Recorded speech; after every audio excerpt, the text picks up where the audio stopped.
Hello makaganap, I am Rubilo Osares and welcome to my channel.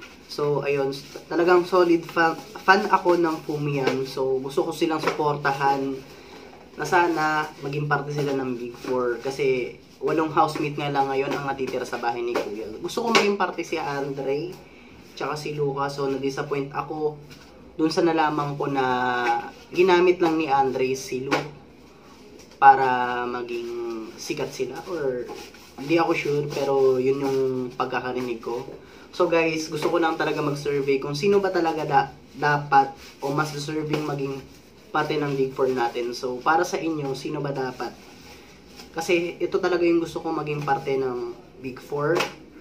Si Fumiya, kasi talagang pinilit niya maging pusong Pinoy kahit alam ko ayaw ng parents niya eh. Talagang ayun, gumawa siya ng vlog sa Pilipinas, talagang naging mabenta. Naging pusong Pinoy na rin siya, kaya ayun, isa pa sa kinagusto ko ay Fumiya kasi gusto niya rin tulungan si Yamyam. And next is si Yamyam. Si Yamyam kasi may pangarap talaga siya sa buhay. So nag-aaral siya kahit matanda na siya. Gusto ko siya maging parte ng Big 4 at maging big winner kasi talagang deserving niya naman talaga, hindi dahil sa task or sa attitude niya, or di dahil sa naaawa ako or sa mga ginagawa niya, kasi talagang mas deserving ni Yamyam maging big winner, tsaka kailangan niya yun. And next is si Lu. Si Lu kasi siya yung babaeng hindi